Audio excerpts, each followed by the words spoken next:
Olá, tudo bem? Como vai você? Espero que você esteja bem, sempre bem. Eu sou Rivaldo Machado, seu professor de Geografia aqui do SAI Digital. Hoje nós vamos ter aquela aulinha legal, vamos dar uma olhadinha aí num ponto importante, aquele ponto que vai aparecer na tua prova lá na frente, que diz respeito ao quê? Chamado Geografia dos Transportes, né? Sem sombra de dúvidas, os transportes eles acabam sendo o quê? Um fator que lá quando a gente estuda a indústria a gente chama de fatores locacionais, mas eles não são importantes apenas e exclusivamente para a indústria, né? Os transportes estão diretamente relacionados com o desenvolvimento socioeconômico de uma região, de um país. Se esse país, se essa região tiver um bom desenvolvimento nesses sistemas de transporte, presença de diferentes modais aí, diferentes formas, diferentes tipos de transporte, né, que eles sejam eficientes, pode ter certeza absoluta que isso auxilia em muito o chamado desenvolvimento socioeconômico daquela região, tá certo? Então hoje nós estamos mais voltados aqui a compreender um pouquinho, né, quais seriam esses principais modais de transportes e como é que eles funcionam. Bom, vamos aqui, ó. Primeira coisa que nós temos que perceber é o que nós encontramos nesse nosso mapinha aqui. Matriz de transporte em país, nesse mapinha não, me desculpe. Vem comigo e dá uma olhadinha aqui nessa nossa tabelinha. Matriz de transportes de países selecionados, tá? Então não cabe muito a gente ficar comparando aqui, olha como que é lá, olha como ela é aqui, olha como é que funciona. Mas de forma geral o que nós percebemos é que os diferentes países, eles acabam apresentando o quê? Os chamados modais de transporte, eles tratam justamente aí de serem modais de transporte que eles tratam de existir, mas em diferentes intensidades. Ora você tem a participação de um mais, ora de outro menos e assim vai, né? Mas isso se deve muitas vezes às condições naturais. Então o que já chama atenção, por exemplo, nesses grupos de países China, Estados Unidos, Austrália, Canadá e Rússia, é que nós encontramos aí a presença, por exemplo, na Rússia, de um sistema de transporte ferroviário muito significativo, né? Você pega uma China, presença do transporte rodoviário, Estados Unidos, ferroviário, Canadá e Austrália também esse transporte ferroviário sempre presente, porque ele é um tipo de transporte que apresenta um custo muito baixo, né? O transporte de menor custo que existe por tonelada transportada são, sem sombra de dúvidas, aquele tipo de transporte conhecido como dutoviários. Conversamos sobre cada um deles já já. E daí nós acabamos encontrando ainda o quê? A presença de outros transportes de baixo custo, como é o hidroviário e o ferroviário. O transporte aéreo e o rodoviário são os dois de maior custo que nós temos, sendo que o principal aí é esse chamado aeroviário, né? Então vamos lá, nossa tarefa agora aqui é dar uma olhadinha que são esses principais tipos modais de transporte, bem como suas características aí. Então como não poderia ser diferente, nós vamos começar aqui com o chamado transporte rodoviário, as rodovias. Elas estão, por exemplo, muito presentes aí quando nós falamos em transporte no Brasil, né? As rodovias, elas apresentam, como eu já chamei a sua atenção, um custo elevado, apenas menor que o custo que nós encontramos o quê? Do chamado transporte aeroviário. Por outro lado, esse custo elevado se dá o quê? Consumo de energia, né? Além de se consome muito, o peso em si do chamado material rodante e sua relação com a carga é muito grande. Além disso, nós acabamos encontrando o quê? A manutenção dos automóveis, dos caminhões, das estradas é extremamente elevada. Mas, por outro lado, nós acabamos sendo que é um tipo de transporte que ele é muito ágil. Ele é ideal para curtas distâncias, por exemplo, onde não chegam as ferrovias, as hidrovias ou os aeroportos. Então ele teria mais ou menos essa função aí, não é mesmo? De fazer o quê? Justamente nessas curtas distâncias ele é um tipo de transporte que ele tem uma eficiência muito grande, né? Além disso, nós temos o quê?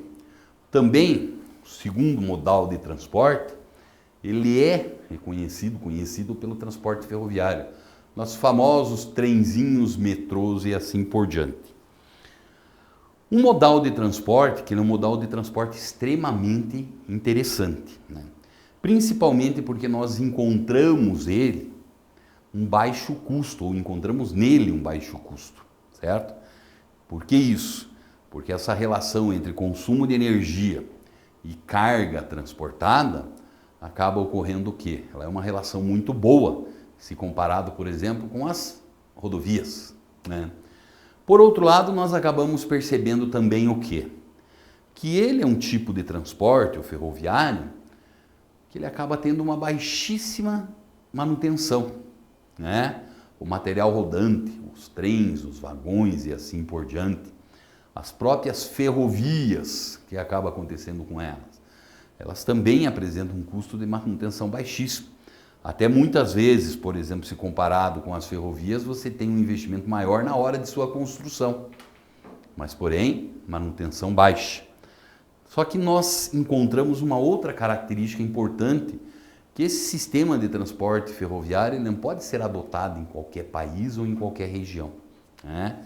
Ele precisa ter, por assim dizer, um relevo propício, onde dificilmente nós encontramos aí que os trens eles tratam de rodar em declives, principalmente superiores aos 38 graus, né? Então essa é a lógica mais ou menos que nós temos aí. O que acaba acontecendo? A gente sabe, muita gente já viu, você já viu, ferrovias. Muitas vezes o trem ele é obrigado a fazer o quê?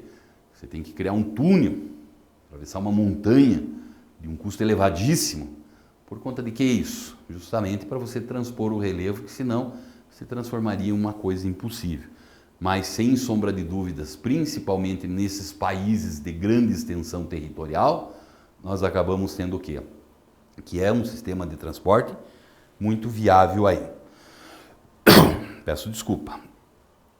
Sistema de transporte conhecido como aquaviário, né? Então, basicamente, nós encontramos aí que esse é um sistema extremamente importante, também muito utilizado no planeta, né? E que apresenta um custo também muito baixo, né? As razões principais para esse custo baixo estão o quê? A manutenção não é alta do material rodante.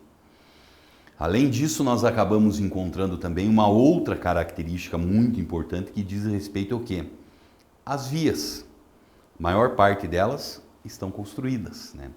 Então, como nós pensamos que esse tipo de transporte ele se divide em marítimo e também no chamado fluvial, que acaba acontecendo? Os mares estão aí, são navegáveis. Você tem que criar infraestruturas para dar certo apoio a isso, que são portos. Aí necessita-se investimentos elevados, né? Os rios a mesma coisa, regiões que você tem grandes extensões, rios com grande volume de água e principalmente rios de planície. Esses são os rios ideais. Raramente eles vão necessitar de alguma obra para você fazer o quê? Para você aí estar transformando esse rio em um rio navegável, correto? Então é um sistema de transporte extremamente viável.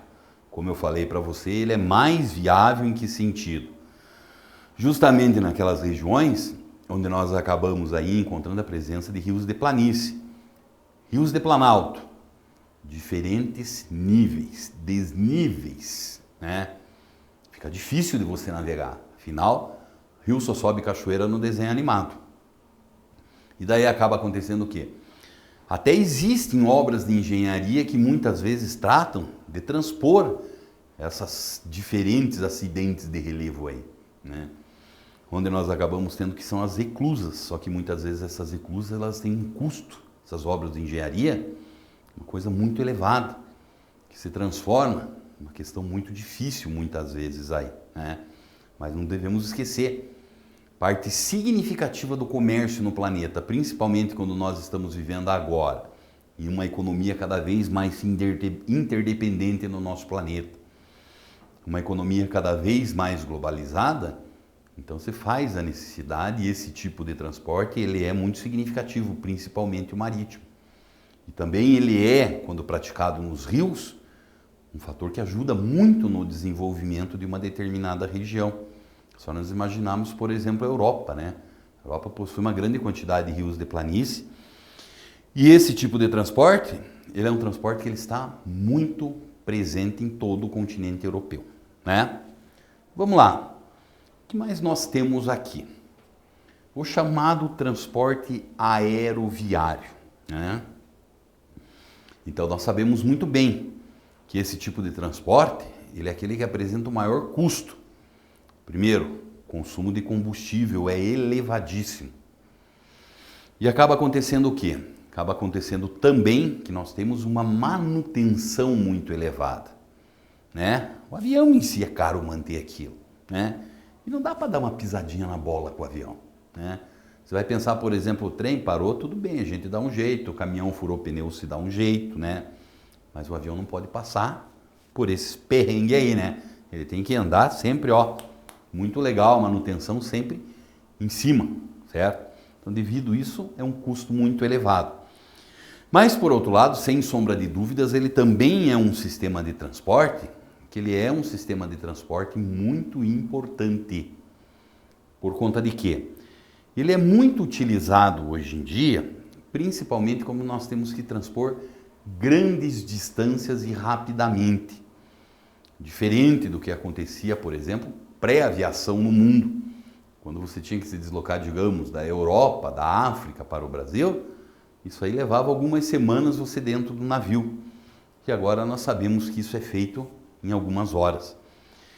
Então isso acaba sendo uma característica extremamente positiva que nós encontramos aí. Além disso, nós acabamos tendo o quê? Nós acabamos tendo também que esse transporte aéreo viário, ele é ideal quando você necessita de uma carga, ou mesmo de pessoas, com rapidez no transporte. Então existem muitas vezes essas especificidades que devem ser cumpridas aí no sistema de transporte. E sem sombra de dúvidas a esse aéreo viário, ele trata de fazer o quê? Trata de cumprir muito bem esse tipo de relação, tá? Seguindo aqui, ainda nós temos o chamado transporte dutoviário, né?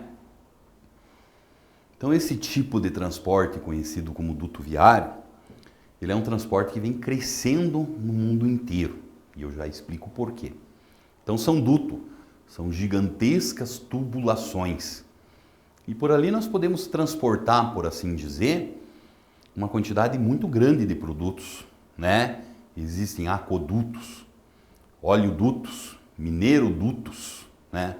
O petróleo pode ser transportado e assim por diante, né?